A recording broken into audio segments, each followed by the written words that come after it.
Salut! Aujourd'hui, on se retrouve dans une nouvelle vidéo. Je suis avec un DJ. Aujourd'hui, on va parler du métier, on va parler de ses aspirations, de ce qu'il veut faire plus tard, de ses objectifs et aussi des conseils aussi pour ceux qui souhaitent se lancer. Donc, on va découvrir l'envers du décor des DJ. C'est parti. Je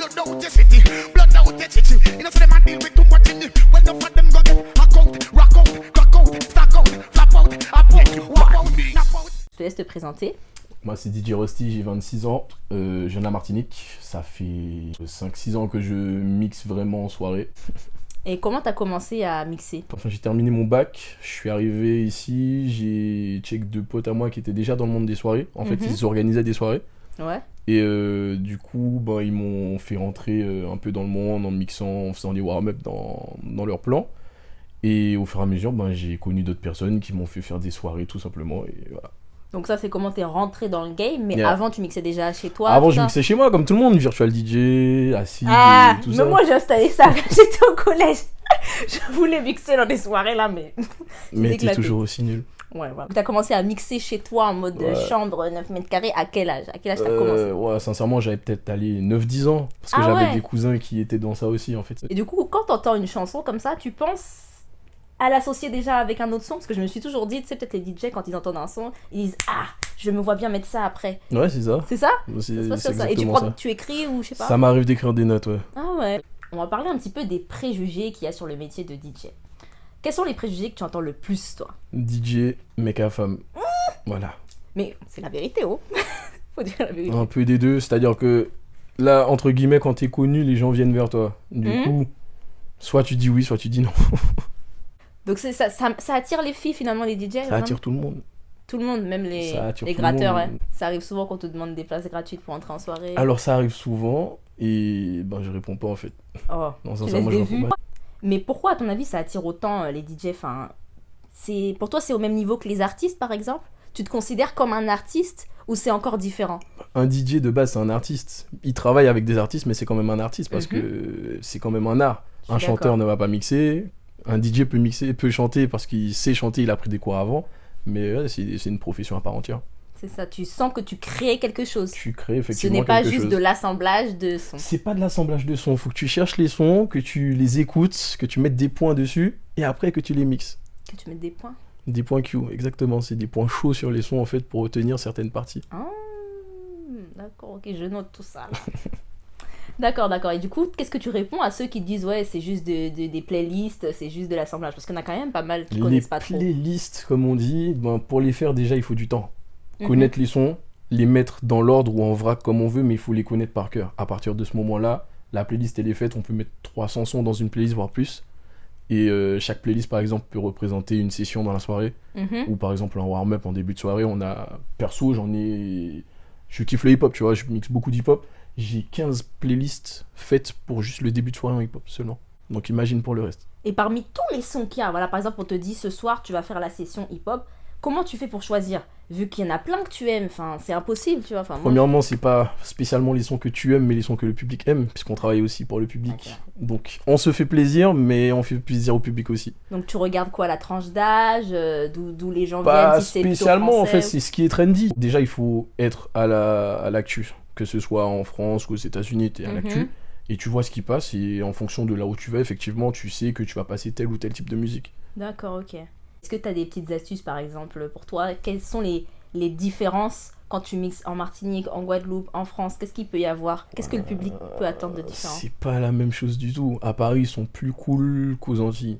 Mixer en Martinique, c'est pas la même chose que mixer en Guadeloupe, et encore moins que mixer à Paris. Et pourquoi tu dis qu'on est plus cool à Paris qu'aux Antilles? Entre guillemets, aux Antilles, on est très protocolaire, tu vois. Chaque truc est bien structuré, et c'est pas n'importe quel type de son qui va passer. Alors qu'ici, on peut passer des sons délire, c'est sûr que ça va passer, tu vois. D'accord. Mais c'est mieux quand même d'avoir commencé à mixer dans les soirées antillaises au pays, plutôt qu'ici. Comme ça, au moins, t'es encore plus structuré. Qu'est-ce que tu préfères dans cette activité? Les préparations en amont, ou le moment même de la soirée, la préparation d'un mix que tu vas sortir? C'est tout, en fait, c'est un tout. C'est le fait de se dire qu'en fait, on réalise quelque chose, déjà par rapport à nous, parce qu'on aime ce qu'on fait, et en fait, faire kiffer au public ce que toi, t'as préparé pour lui, tu vois. Donc à partir du moment où, par exemple, t'as des moments où, je sais pas, t'es dans une soirée hip-hop, genre Wanderlust, tu fais un set, et tu vois que les gars ils commencent déjà à faire une fosse, ils commencent à sauter, à turn up sur tes sons, tu te dis là, c'est bon, j'ai fait ce qu'il faut.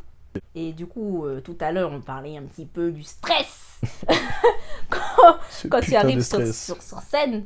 Donc toi, t'es stressé ou tu t'en fous? Perpétuel stressé. Stressé, Mhm. mais c'est un bon stress en mode c'est du track ou c'est quand même lourd et c'est angoissant? C'est lourd et angoissant. Je crois que j'ai eu un moment de stress où je mixais en Belgique. C'était ma première séance en Belgique. Ouais. En 10 minutes, j'ai passé 4 sons. Maman, elle tremblait, elle pouvait rien Sérieux? faire. 4 sons en 10 minutes. Oh. Et du coup, ça t'a pénalisé. Ouais, mais j'ai remixé après. Du coup, quels sont les conseils que tu pourrais donner à un DJ qui stresse comme toi? Quelles sont tes méthodes, tes astuces? Qu'est-ce qui te rassure? Au début, tu stresses, tu bois un coup. L'alcool, ça désinhibe un peu. Ouais. Et du coup, une fois que tu as commencé à mettre le premier son, tu trembles et le deuxième, ça passe, tu vois. C'est juste une question de coopération du public, on dirait ça aussi. Et c'est vrai qu'il y a des soirées où le public a décidé, nous on n'a pas envie de danser. Genre par exemple, Vous faites chier. comment tu gères dans ces moments-là? Parce que des fois, c'est vraiment le public qui est de mauvaise foi, tu vois. C'est compliqué ça aussi. C'est-à-dire que déjà de base, tu sais, les gens ils se disent une soirée, c'est une soirée, ça veut dire que c'est à partir de 23h. Et même là, ils arrivent à 2h du matin, donc ça c'est encore un autre sujet. Voilà. Mais c'est juste en fait qu'on se dit déjà qu'il faut que, par exemple, je sais pas, tu m'as dit 14 minuit, de 14 à 16, on va passer des sons tout doux parce qu'on sait que les gens vont pas spécialement danser. Et au bout d'un moment, en fait, chaque personne se dit, bon, on est une équipe de tant de DJ, faut qu'on mette de la pression. Donc là, on fait ce qu'il faut pour faire les gens bouger. Quitte à ce que tu mettes ce que tu veux, souka, bouillon, même si tu peux commencer à faire les gens bouger avec du bouillon, c'est pas un souci ça en fait. Le but c'est de les faire bouger. Et du coup, justement, par rapport aux sessions, comment l'organe choisit les DJ? Aujourd'hui, on va mettre tel, dans tel ordre. Toi, tu vas t'occuper de telle session. C'est qui choisit? Comment on constitue une équipe? Et comment vous vous entendez entre vous? Est-ce que c'est chacun pour soi, chacun fait son truc et voilà? Ou est-ce qu'il y a quand même, on va dire, un échange en amont pour pas peut-être que vous passiez les mêmes sons aussi? Donc il y a des échanges en amont entre DJ. Maintenant, il y a certains orgas aussi qui préparent déjà leur line-up. Donc en fait, ils te prennent par rapport à ce qu'ils aiment t'entendre mixer, tu vois. Et du coup, soit ils te disent ça sur un groupe WhatsApp, on dit, bon les gars, telle personne va faire ça, ça, ça. Ou entre nous déjà, chaque personne sait qui maîtrise plus tel ou tel style musical dans lequel on est plus à l'aise. Et du coup, ben... Des fois, c'est c'est comme vous-même ça. du coup qui choisissez. L'orga vous dit juste De je base, prends. c'est nous, ouais. Ah d'accord. Je De pensais base, que c'est nous. c'était- L'orga peut... C'est lui qui organise sa soirée, donc il peut te dire, genre, Toi, tu fais ça. toi tu fais ça, ça. Mais de base, ouais, c'est DJ, parce que... Un organe n'est pas spécialement DJ non plus, donc à un moment, il peut te dire de mettre tel ou tel style musical alors que ça va pas passer. Et lui, il veut que la soirée, elle bouge, tu vois. Parce que justement, tu parlais au début de soirée, souvent, c'est un peu le moment où les gens, ils arrivent, ils s'installent, ils boivent, où on sait que ça va pas danser. Donc Le tu but, sais c'est ambiancer calmement. Voilà, et ça, c'est pas énervant pour un DJ d'être placé à cet endroit parce que finalement, il est là pour faire patienter, tu vois. Non, c'est pas énervant parce qu'en fait, ça te forge et ça te force justement à apprendre comment faire le public bouger dès le début de soirée et pas arriver sur une session chata, une grosse session trap ou un truc du genre. Ouais, où là, le public est déjà chaud, voilà. finalement. D'accord. Tout C'est simplement. vrai que le premier, finalement, c'est celui qui va Ouais, c'est faire ça, en fait, naître l'envie de bouger, quoi. S'il y a deux personnes, tu les fais bouger quand même. Pour toi, quels sont les avantages et les inconvénients de ce métier? Avantage, ben... Des boissons gratuites. Ouais, et encore. C'est vrai, le coca, c'est bon aussi. Mais en fait, je kiffe ça, moi. La musique, c'est... J'aime partager ma passion avec le public, en fait. Tu vois, c'est faire découvrir mon monde à moi, parce que chaque DJ a son monde. C'est vrai. Par contre, le vrai désavantage, l'inconvénient fort, c'est que tu travailles H24. T'entends un son, il faut déjà que tu le marques parce que tu vas le télécharger, tu l'avais pas. Faut toujours préparer tes sons. Des fois, t'as des moments où tu dors, tu te réveilles à 3h du matin. Ah, faut que je fasse ça, bon, je vais allumer. Alors que soit t'es à l'école ou tu taffes le lendemain. C'est chaud en fait. Et du coup, ça t'abîme la santé. C'est vrai que tu deviens un peu esclave des nouveaux sons, quoi. Les artistes, ils sortent des sons, tu dois rester à l'affût parce que si tu es dans la session trap de demain et que t'as Lyrics qui a sorti un son, si tu le passes pas, les gens ils vont crier. Voilà, il y a de ça aussi. Comment tu construis un mix? Il faut faire une sélection de sons. Tu fais tout ce qui est mastering, rajouter des effets, et patati, etc. C'est pas un mix, c'est pas un truc que tu fais en 2 semaines. Parce que des fois, tu sais, t'as des remixes à faire ou check des artistes pour leur demander des ACAP pour pouvoir modifier le son dans le mix pour que ça soit pas trop C'est quoi ça, des comme acapes? les autres. Les acapella. Ah oui, donc du coup, ouais, si tu veux mettre la partie chantée sur Voilà. d'accord. Et aussi les trucs là, quand l'artiste il va direct ton nom, tu vois. Alors, t'as les dubplates, c'est ça, donc c'est quand... J'aimerais trop qu'un artiste fasse ça. S'il vous plaît, les artistes, si vous m'aimez, faites ça. Faites un Activishot que je mette dans mes vidéos, s'il vous plaît. Ça, c'est un liner, c'est pas la même. C'est un liner, c'est pas la même. Ah, c'est pas ça? Mais non, Ah merde. Tu déconnes. Mais je connais pas. Le liner, c'est quand on dit ton nom, par exemple, Activishata. Ouais. Et la dubplate, en fait, c'est... Dans le son, en fait, c'est chanté avec des lyrics spécialement pour toi. En gros, c'est un big up, mais chanté. Ouais, je vois. Bah, c'est ça que je veux, c'est ça que je parle. Je veux que vous me fassiez ça sur un son bien chata. Bien. D'accord. Tes aspirations, tes inspirations. Inspi. On va dire, c'est des gens que j'ai pris en exemple.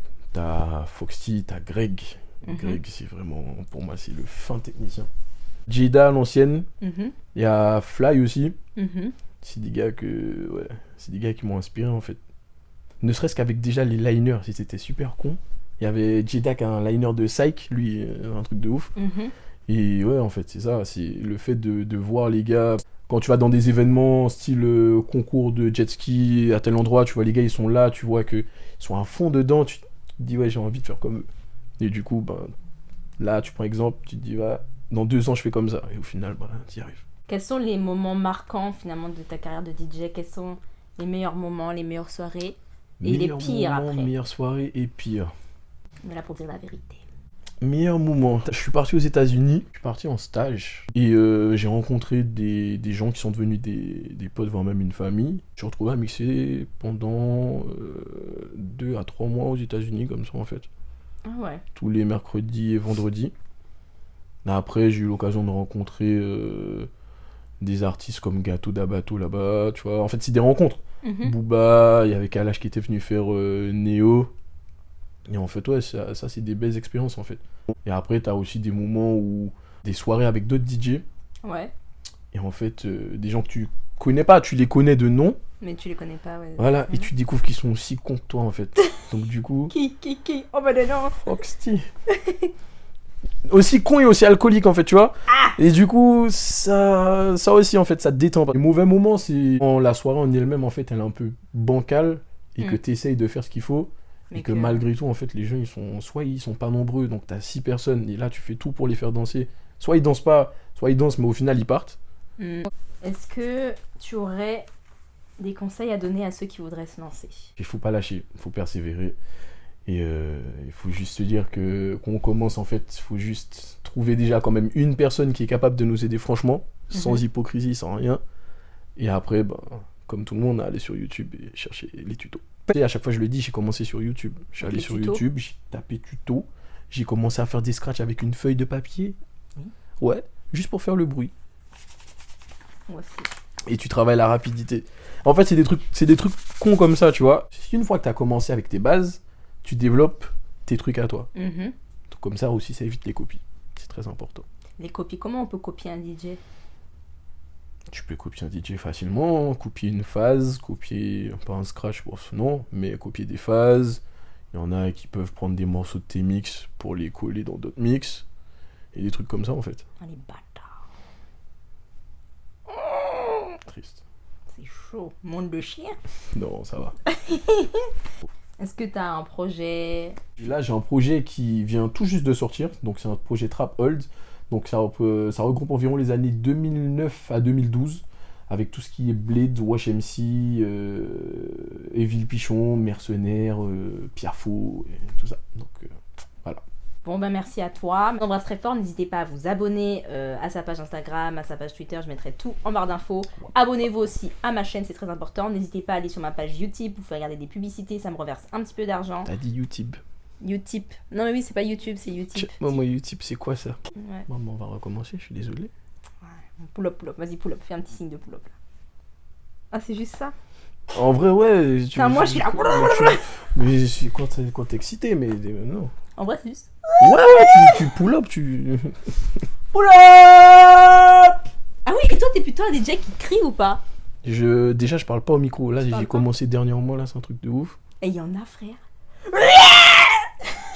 Big up Tyson. Alors lui, c'est un ouf à la ODI. Tyson. Après, il a dansé, tout, lui, il fait tout. Il Mystérieux. Il crie, il chante, il danse. J'étais mort. Mystérieux.